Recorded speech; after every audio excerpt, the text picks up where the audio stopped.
Welcome back, baseball fans, to the 1971-74 Carryover League card set analysis for the 1973 box. We have gone in the last 3 weeks and done the American League and then the National League East and the National League North. We only have the Mountain Time Zone and the West to do, and then this 73 box will be done looking at, and then we can move on to 74. We're also looking at who are their keepers, and then also guys who have rookie status as a first through fourth round pick. After the fourth round of the draft, they lose that rookie status and they become a free agent.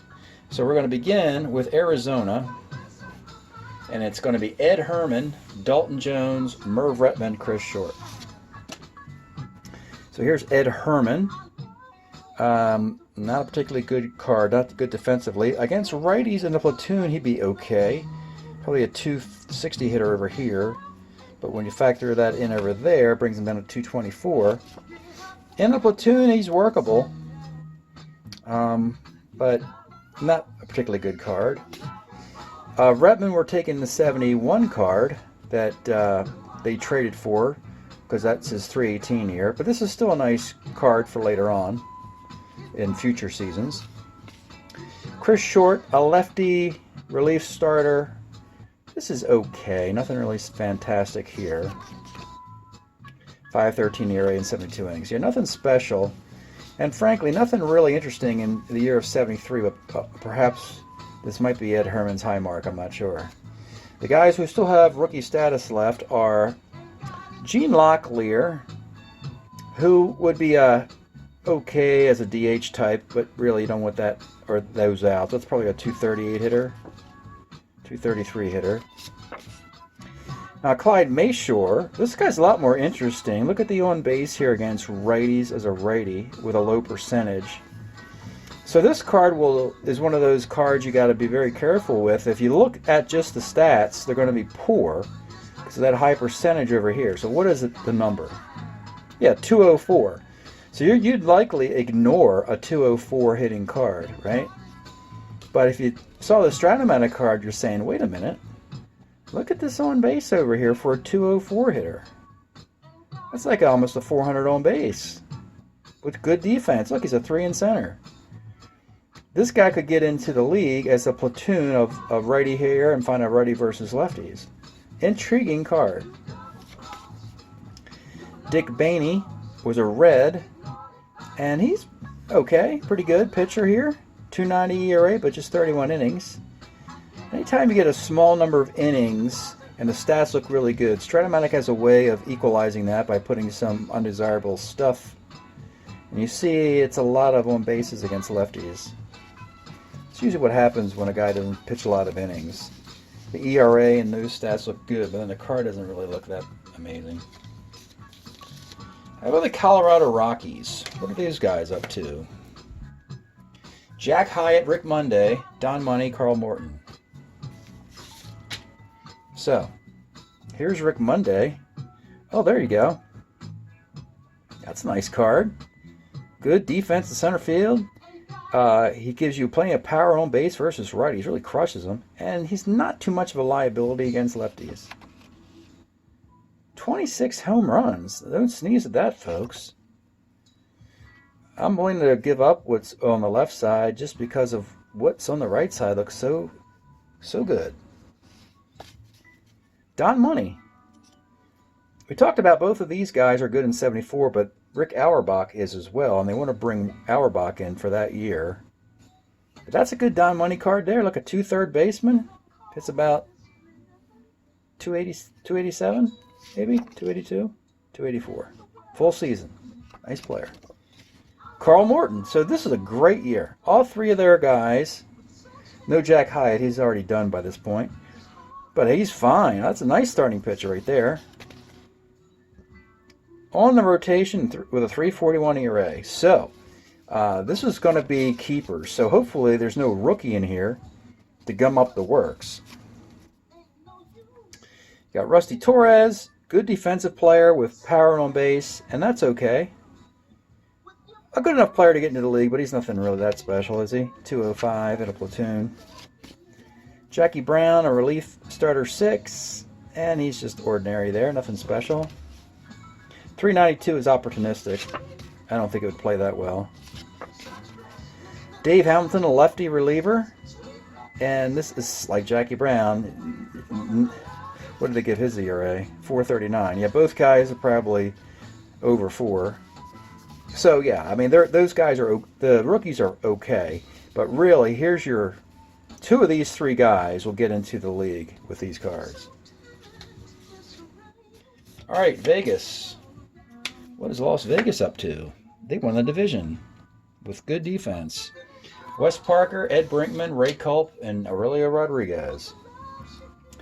Well, Brinkman is a 1 in 1972 as the Tigers win the American League East, and he gets MVP votes because he's such a great defensive player. A year later, his range resorts back to being a 2, but his batting average improves to 237. This is one of those nameless cards for Ray Culp. Participated in 1973 through 50 innings. Strat-O-Matic didn't make his card, so I printed a nameless card just so that I could move this card into the carryover league. Aurelio Rodriguez, and he's back to being a 1 again. The bat, though, power's nice. Not a good bat. 222. Well, it's not like Brinkman and Rodriguez are going to set the world on fire with their bats. Anyway, you like to get Ed Brinkman's year as a 1, though, just so both guys are 1s simultaneously. That would be pretty cool. All right, the last Mountain Time Zone team is Portland.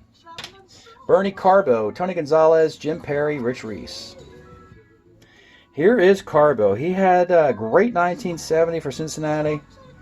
71 and 72 were not so much, but in 73, here, he's back to being a very similar card to 70, except he doesn't have speed. Great throwing arm, great on base, with power. This is probably the Carbo card we take. 286. And he'll, a guy like this will really help an expansion team be competitive. I like this Carbo card for them, for Portland. Jim Perry has a decent 73 and 74. 74 is even better when he goes to Cleveland and pitches with his brother, Gaylord. This one's good enough to get into the league, though I'm not crazy about a start at 6. And Rich Reese will always be good defensively, but there's nothing here, really. That's pretty bad. 144. Probably shouldn't have made that card. All right, let's take a look at their rookies. Oh, here's a nice one. Mike Anderson. Oh, look at that. A 1-1 corner outfielder who crushes lefties. Well, hits a lot of homers against them. Gets on against righties. Yeah, you could kind of push this card into the league, kind of force it in because of that defense. 254 hitter. Full season would hit 20-some home runs. Ideally, you'd want him in a platoon, but yeah, you could get him in there. Here's John Milner. No, not good defensively. Seldom was. Plenty of power, walks. Could eventually hit lefties. Here's a very young Met player, right? Yeah. 239. Got the 23 home runs. There's nothing to sneeze at in a full season. Hope you make that 1-8. If you miss that, you're going to be disappointed. But yeah, that could be a good rookie. Bob Mitchell. Not quite as good as the other corner guy we saw, Mike Anderson.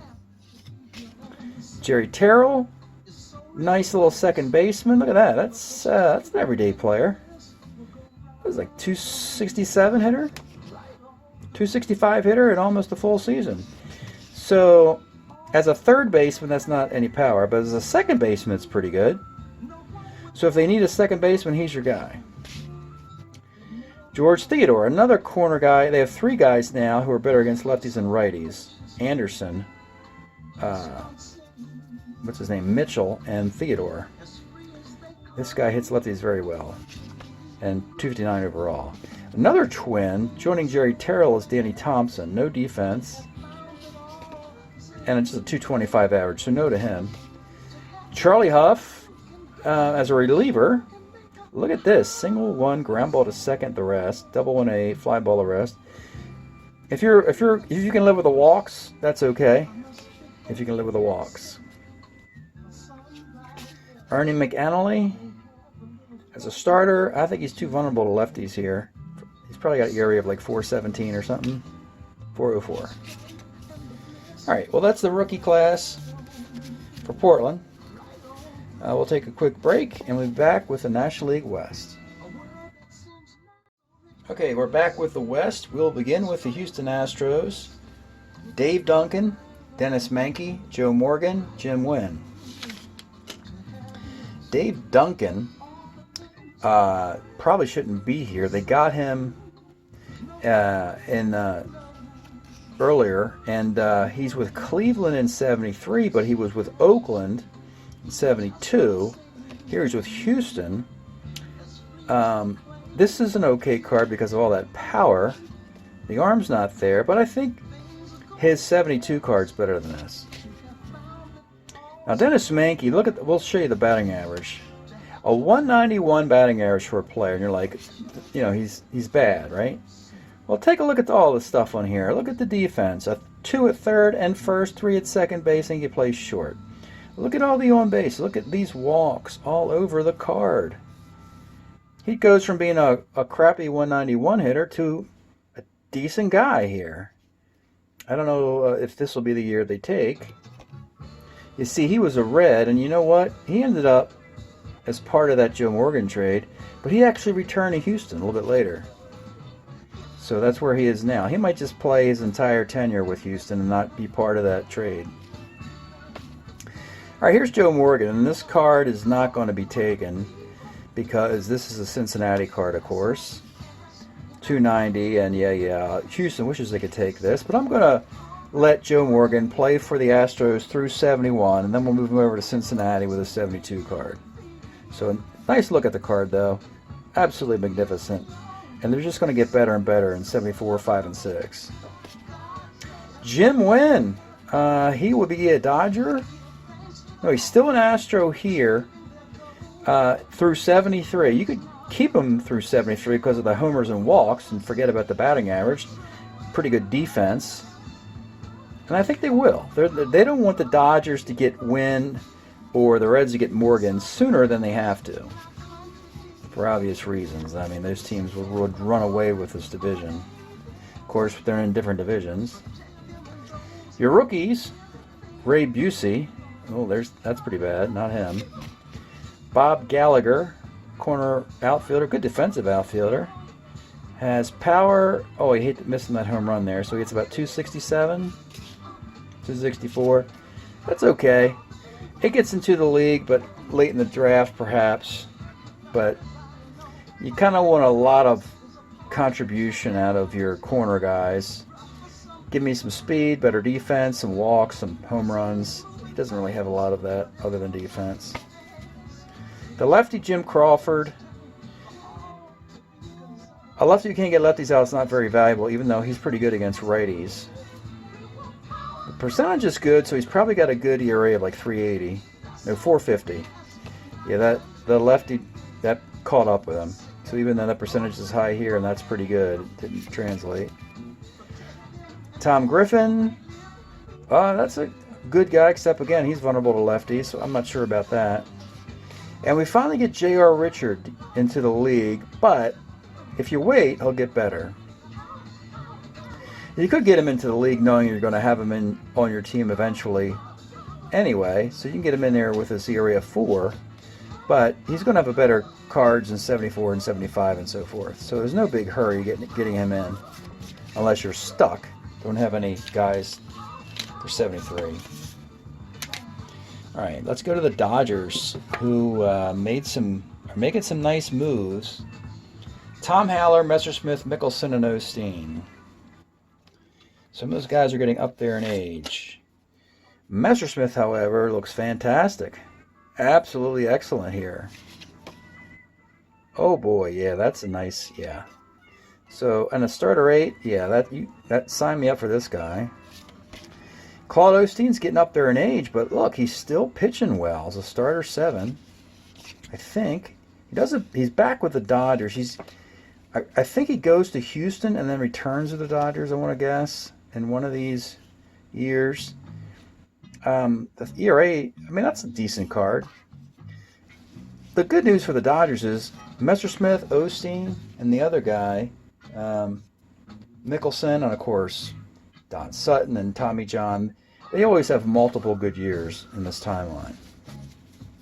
But we have some young players who are getting antsy in AAA and want to come to the majors. We have Ron Cey as one of them. We have an opening at third base as Billy Grabarkowitz was cut. So Cey could go right to third base with this card, his 73 card, or you could get his 74 card into the league. Lee Lacy, a 3 second baseman, but oddly enough, one of his teammates who plays second base will take his job, and that's, well, the next guy, Davey Lopes. Ace Stealer, and the 3 defense is pretty much the same all throughout the decade. No power against righties. Eventually he'll have the ability to hit 20-some homers. But here, yeah, as a full season, I think this is the card that gets into the league first. I go with 73 Lopes and maybe go 74 Cey, with 74 Garvey being improved. Yeager. Is this the good? 254. He's also got a good 72 card. Steve Yeager, behind the plate. You're returning Tom Haller as your left-handed catcher. I'm not sure if they have an opening for a right-handed catcher. Darrell Brandon as a reliever is not very special. And Buzz Capra, I think he just walks too many guys. Wasn't even associated with the Dodgers. And here's a young Doug Rowell, relief 3 starter 7, and this is okay as a reliever, 3.94 ERA in 64 innings. So plenty of flexibility for the Dodgers. They're looking great. All right, next up, the Padres. And the Padres have Ollie Brown, Chris Cannizzaro, Cito Gaston, and Ed Spezio. Here's Ollie Brown. Always had a great throwing arm. His range is gone. That's a good everyday player. No power anymore against righties. C. Steeler. 280 hitter, though. That's a fine card. That's decent. Cannizzaro. Not this one. The batting average is really down here. Yeah. Gaston has a dismal 71. He gets better in 72 and 73. It's a lot like 72. That's reasonable. 71 is not reasonable, but 72 and 73 are. But what really is exciting about the Padres are the rookies. Guys who, man, you've got a lot of rookies here, and if you don't draft them now, you're going to lose them into free agency. Johnny Grubb right on top. They have got a crowded outfield. You know what's kind of fun? You could really get tricky here. With a crowded outfield, they got LaRon Lee, they got Cito Gaston, they got Ollie Brown, they had Al Ferrara, and they know you have Dave Winfield coming up. You could push Grubb into third base as kind of, bad defense, of course, just to get him on the team, because if you don't, you're going to lose him. You don't want to lose that. That's fantastic. Or you got to start trading your other LaRon Lee and guy like that. Dave Hilton, nothing special there. Fred Kendall, yeah, he's ready to be a catcher. Nice batting average. Power against lefties in the batting average. Look at that. It's 282 hitter. And how did I do that? I must remember that from a long time ago. So yeah, he is a 282 hitter in a full season. What a fun catcher that is. So this is probably Kendall's best year, or one of his best years, has to be. I don't remember him hitting 300, of course. How about a young Jerry Morales? 3 with a -1 arm in center field, and he's got power both ways, and he hits both ways. Look at that. 278, 281. Rich Morales, well, not him. Nothing special there. Here's Winfield. Now, we're not going to take this Winfield, his rookie card. And it's an okay card, by the way. It's 277. But look at the defense. We know Winfield's a much better defensive player than this. So 74 Winfield is available. And there's Mike Caldwell. Wow. What a deep farm system. San Diego, you got to play this right. You got to do this the correct way. You know, I want to mention something too about the keepers, which are, where are our keepers at again? You know, you don't necessarily have to keep these guys. You could just let them go. And then just take 2 rookies from each of the 4 years. Or 2 rookies from 73 and 2 rookies from 74. So, Bill Grief. Starter 7. Wow. Nice card. Look at that. 321. Gary Ross, not so much. Rich Trosden, a lefty. A good lefty. Gets lefties out. Not too bad against righties. That is a ton of Padres. So they're looking good as a farm system. And you know what? The Padres really have an opportunity to be a better 4-year carryover league team with the structure I have than a traditional Major League Baseball team. Because we know the Padres didn't do much of anything in this timeline. But that could all change by exploiting the rules of the carryover league. Now the Giants, and we'll call it, have Dick Dietz, William McCovey, Sam McDowell, Don McMahon. Dick Dietz, again, just knows how to draw walks, folks. My goodness. Power both ways. Gosh, that's a fun card. Well, he's got a good card in 71 as well, but this card will eventually get into the league in probably his last year. Look at that. 49 walks, 139 at-bats. He could walk 200 times if he played 162 games. That is funny. Great card. McCovey. Oh my goodness. Look at this card. Padres? No, he's back on the Giants. 29 home runs. Sam McDowell. Strikeouts, walks, and home runs. And really, it's not that bad. The home runs aren't here anymore. He doesn't give up the home runs. Of course he gives up the walks. Still gets the strikeouts. Does give up a lot of hits. And he's getting up there in age by this year. I know that 395 seems high in just 96 innings, but I think this card plays pretty well. No homers. A 1-7. A 1-8 and an out. 1-8 and an out. A 19 homer there. But it's against lefties. This is actually a better card than normal. I think the 92% is what... So, again, in the carryover league, 3 of the 8 pitchers are left-handed. So that means that these guys are more valuable. And this imbalance won't be that much imbalanced for McDowell. He'll see more lefties because teams don't have all righties on their team. He'll have to see lefties, and that will increase that percentage. So McDowell is a nice little, or continues, an older veteran that does very well in 73. And then Don McMahon. This is his best year in the timeline. So the Giants, not good in 72, but very good in 73.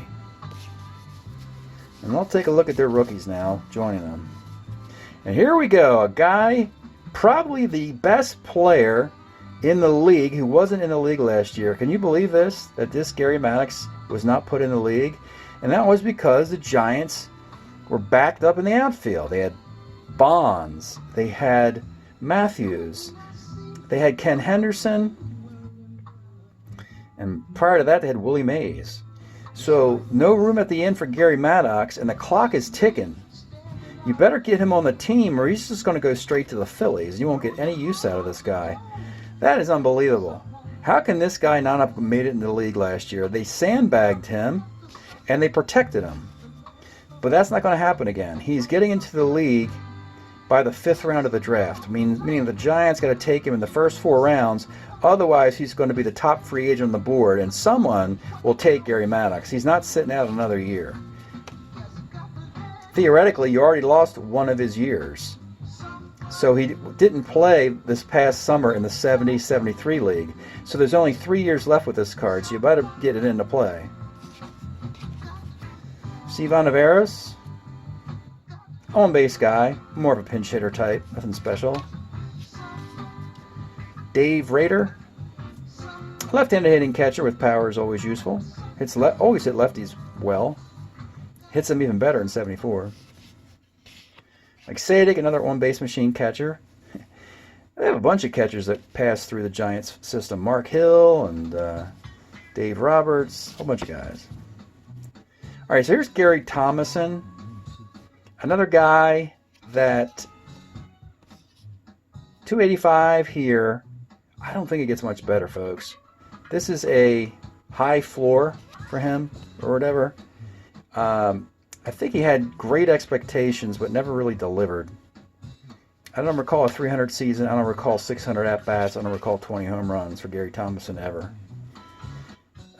Tantalizing player that never really delivered, but this is a good card, at least against righties. Randy Moffett as a reliever. Hey, that's a nice relief pitcher. Puts guys lefties on. That's not a big deal. Probably 3.30 ERA. 2.43. Wow. Yeah. On a 1. On a 6. Yeah. Nice card. This could get into the league. So, yeah. You finish up with the Padres and the Giants and say, man, what went wrong? You had really good farm systems in San Diego and San Francisco. And maybe in this carryover league, the Padres and the Giants will be better than they were in traditional Major League Baseball. All right, that's it for the 1973 box. So we'll put this one aside, and then we'll move into the 74 box next week. And that'll be our first look of those 1974 cards. Thanks for checking this out. We'll see you next time.